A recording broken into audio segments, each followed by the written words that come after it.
Bonjour tout le monde. Donc aujourd'hui nous sommes le 31 décembre 2020. On va enterrer cette année merdique et on va rentrer dans une autre année qui sera sans doute aussi pénible que celle que nous venons de traverser. C'est clair, on nous l'annonce, malgré le vaccin qui démarre très lentement en France pour des raisons ataviques. La France est le pays qui a inventé la bureaucratie, mais elle va finir par le tuer. Mais bon, ce n'est pas le propos d'aujourd'hui. Euh, j'ai passé la nuit éveillé, je n'ai pas fermé l'œil parce que je suis souvent taraudé par un certain nombre de questions, de questionnements. Et ce matin, j'ai eu très tôt une très belle surprise, quelque chose d'assez marrant. Euh, un ami très proche, un enfant de mon village, que je n'ai pas vu depuis plusieurs années, m'a interpellé, m'a appelé sur Messenger. Le problème, c'est que d'abord, il m'a fallu quelques minutes pour le remettre, parce que le physique des gens change très vite. Et puis, quand je l'ai reconnu, je me suis rendu compte que j'avais affaire à un muet, un handicapé de la parole. Il peut parler, il parle avec des gestes. Il perçoit les sons un peu. Alors vous imaginez ce que c'est de se retrouver avec quelqu'un à l'écran qui a envie de vous dire des choses et auxquelles vous avez envie de dire des choses. Et, ben, les sourires, quelques gestes ont suffi pour qu'on se comprenne. Et j'ai fini par comprendre qu'il vivait finalement en France. Moi, je le laissais aux Ouadia à l'époque. Donc il est installé ici et la relation s'est rétablie entre moi et lui. Formidable, très bonne nouvelle pour matin. Ça, ça a réveillé chez moi quelques sens, comme ça, quelques souvenirs. Le premier d'entre eux, parmi d'autres, j'ai passé ma nuit à écouter les gens que j'aime, Edmund Gillat, Mako, Bill Flawen, et puis plusieurs autres un peu moins connus, quelques femmes, quelques femmes comme Maggie Kayami, voilà. Euh, ça, ça laisse le feu animé, le feu qui nous habite. Et de fil en aiguille, j'en suis venu à me souvenir d'un ami très proche qui a disparu. Le, le meilleur d'entre nous, peut-être, en tout cas le premier qui a été assassiné, le premier journaliste qui a été assassiné par les islamistes. C'est ces hideux personnages aujourd'hui réhabilités qui ont ravi à l'Algérie 200 000 individus et donc mis en deuil autant de familles. donc un peu plus d'1 million de personnes, c'est Tahar Djaout. Tahar Djaout qui a été un ami très proche, un voisin, un collègue, quelqu'un qui m'a accompagné partout. Et donc je voulais parler un peu de lui. Euh, nous partagions le même palier à Baïnem, la cité des 400 logements, comme, on aurait pu l'appeler autrement cette cité, mais bon, c'est une cité comme tant d'autres, où d'ailleurs beaucoup de collègues à nous habitent. En face de cette cité, il y en a une autre qui avait précédé celle où habitait Daoud et moi-même, Mahmoud Rachid et tout ça. Abdelaziz, bah, il y en a une autre où habitaient beaucoup de journalistes un peu plus âgés que nous. Je me souviens de la Hafrej, par exemple, qui habitait en face de nous. Cette cité, maintenant, on y a construit une mosquée qui était toute petite et qui est devenue très grande et qui a ensuite rayonné sur l'ensemble du lieu, de, de l'espace, de la ville. Et cette mosquée a phagocyté tous les habitants. C'est devenu Kaboul. Alors je me souviens, je vais revenir un peu en arrière. Quand Tal était avec moi à Dire Actualité, à l'époque, donc nous étions dans la presse publique, il n'y avait pas de presse indépendante, privée, quoi. Et à l'époque, le ministère de l'Information offrait quelquefois des bourses. Enfin, chaque année, il offrait 2, 3, 4 bourses indifféremment aux journalistes d'El Moudjahid ou d'Alger Actualité, de la Révolution africaine.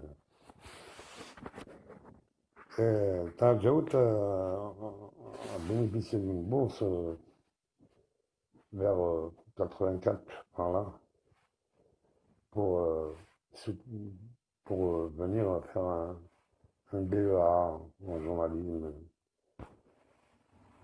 Enfin, il devait passer 2 années en France. Il est arrivé en France, il a, il s'est inscrit à l'université et puis il s'est attelé à écrire ses premiers romans, les- les premiers romans qui lui ont valu très vite la signature d'un contrat avec les éditions du Seuil pour 5 romans. Et pour habiter, il a été aidé par un ami qui est devenu très proche de lui, Abdelkrim Boussou, qui lui a dégoté un logement rue du Coq Français au Lila.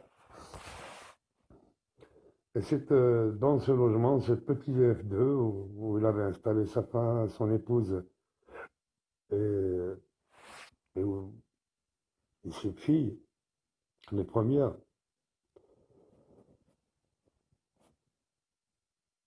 C'est là que je l'ai retrouvé à mon retour d'une mission à Moscou en 1985.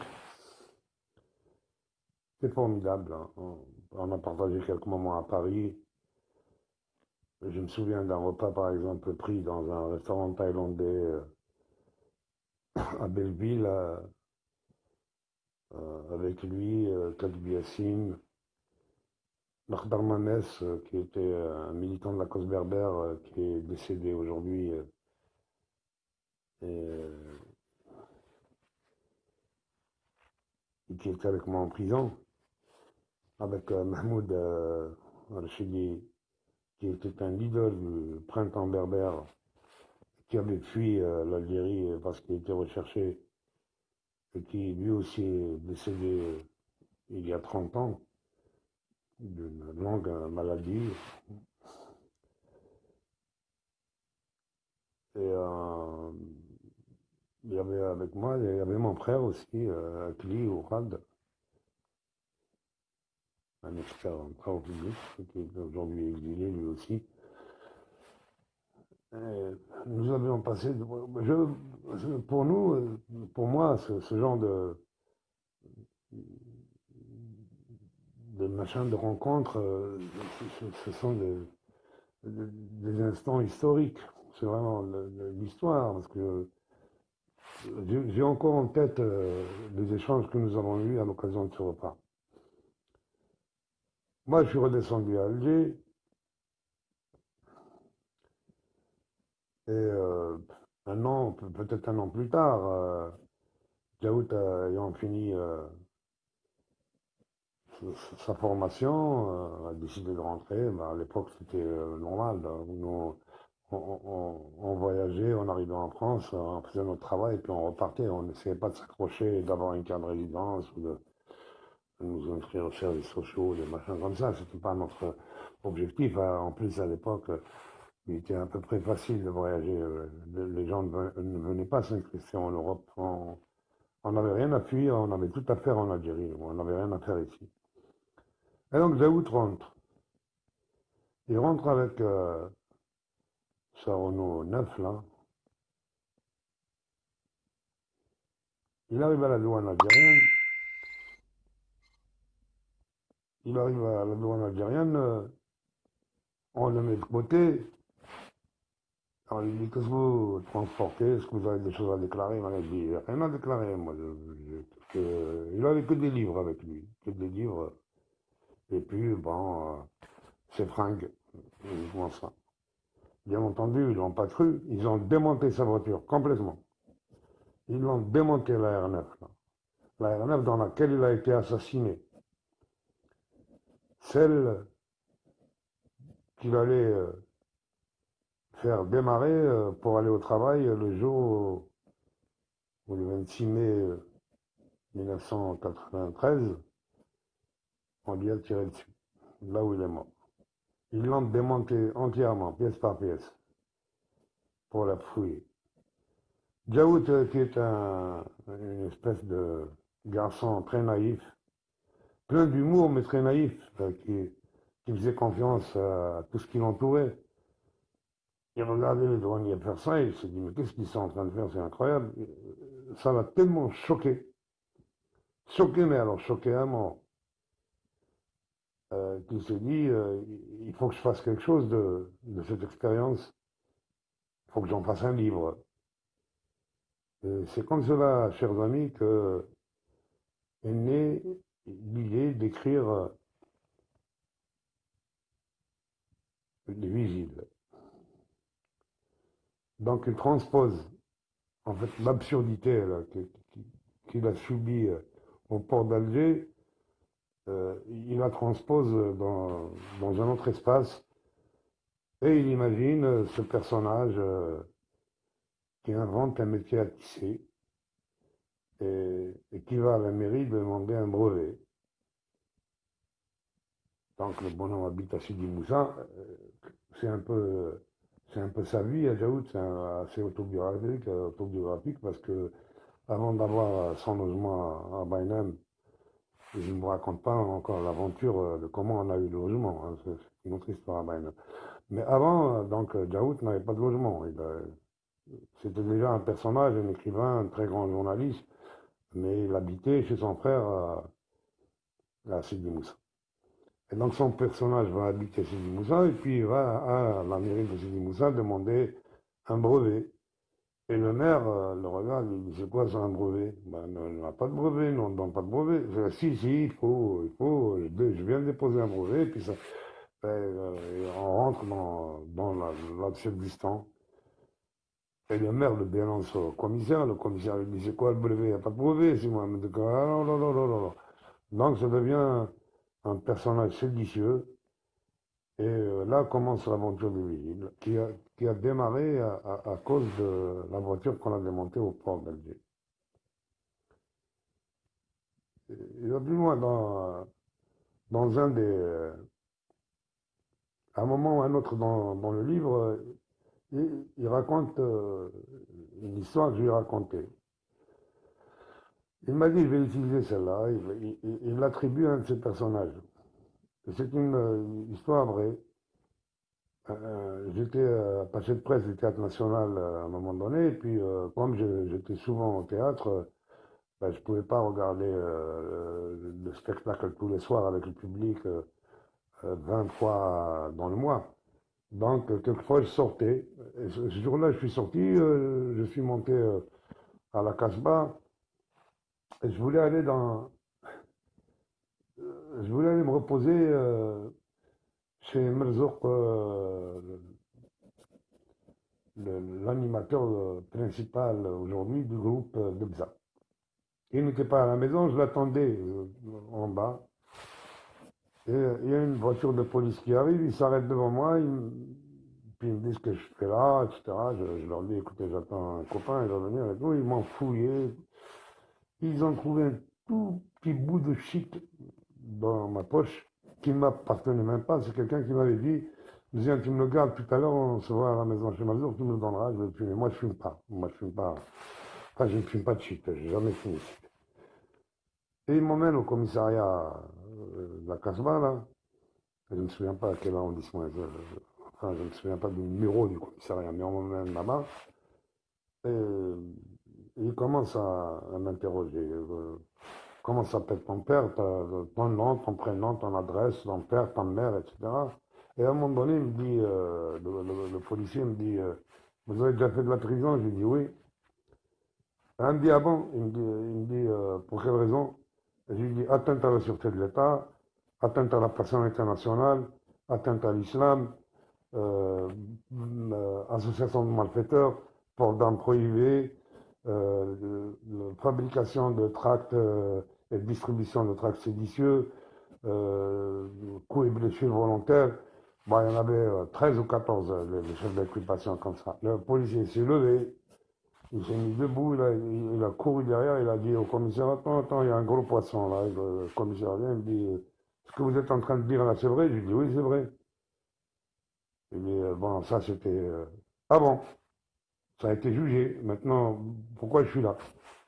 Il a dit, non, non, non, non, c'est bon, c'est bon, c'est bon, vous pouvez sortir, vous pouvez y aller, Macanuelo, il n'y a rien, il n'y a rien. Et Jaout a utilisé cette histoire que je vais raconter, il a attribué un de ses personnages. Mais voilà, c'est pour vous dire que finalement, quand un écrivain euh, a, a du flair, euh, enfin, un écrivain, un vrai écrivain, c'est quelqu'un qui s'inspire du réel, de ce qui l'entoure, c'est normal. Voilà comment la guérie fonctionnait. Et il y a beaucoup euh, d'écrivains, de jeunes Algériens aujourd'hui, euh, qui écrivent, je pense à Mustafa Ben Fodel par exemple, je pense beaucoup aux arabophones aussi, il y en a qui sont formidables, euh, qui sont nourris par ce qui se passe dans la rue algérienne. C'est pour cela que la littérature est importante, il faut toujours y prêter attention, ne jamais laisser passer les choses, il faut lire ce qu'il y a là-dedans, parce que ça raconte la société. Mais je voulais dire, voilà comment Jaout, notre martyr, notre premier martyr, sur la- les 117, je ne sais pas, je n'ai pas le chiffre exact, de confrères et de collègues qui ont été assassinés, et il a été le premier. C'est notre premier martyr dans notre métier. Voilà comment, pourquoi il est mort. Il est mort parce qu'il voulait juste nous raconter quotidiennement. Et il est mort aussi, euh, il le raconte avant sa mort, dans son dernier roman, roman d'ailleurs inachevé, Le dernier été de la raison. Ce roman-là, il l'écrivait au jour le jour, et je l'ai lu au jour le jour. Parce que tous les matins, on prenait la même voiture pour aller au travail, et il venait avec des notes manuscrites. Et pendant qu'il conduisait, il les lisait. Il me disait, qu'est-ce que tu en penses, Mouziane? Bah, qu'est-ce que tu veux dire à Jaoud quand il écrit qu'il peut. J'ai rien à lui dire, en tout cas. Peut-être discuter le contenu, mais rien pour la forme. Il était 1000 fois meilleur que moi.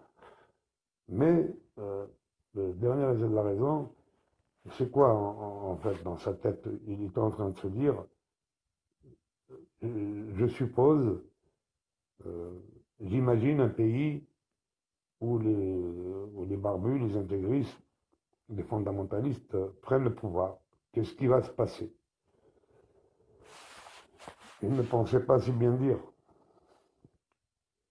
Le pays qu'il a imaginé, c'est celui que nous avons aujourd'hui. Et il le regardait à travers l'œil d'un libraire. Et ça me rappelle le libraire de la librairie des Beaux-Arts, rue de Douche, notre ami, je vais dire pied noir, enfin d'origine pied noir, qui a été assassiné à l'intérieur de cette librairie. J'imagine que c'est celui-là le personnage auquel il a pensé. À travers l'œil, le regard du libraire, il imagine un pays qui se transforme au jour le jour et qui perd son essence et qui bascule dans l'obscurantisme. Le personnage termine sur un bon public à la fin. On ne sait même pas s'il est mort ou s'il part ou ce qu'il fait.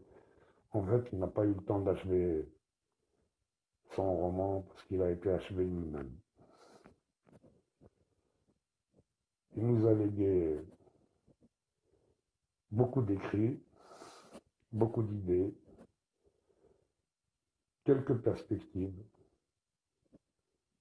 et trois jeunes femmes magnifiques, ses filles, qui s'échinent quotidiennement pour lui ressembler.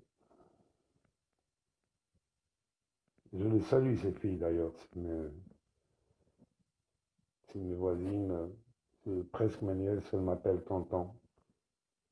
Et je salue sa femme, Madame Courage, qui vit encore avec l'ombre de son mari à côté d'elle. Voilà, je ne voulais pas rajouter à votre déprime issue causée par le Covid et cette sale année qui vient de se terminer.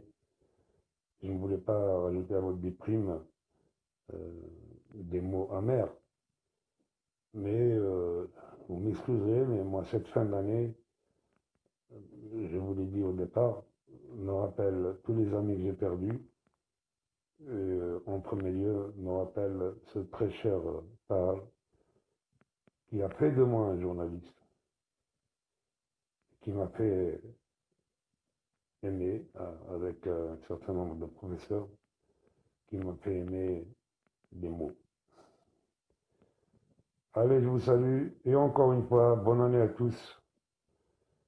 Je vous aime. Au revoir.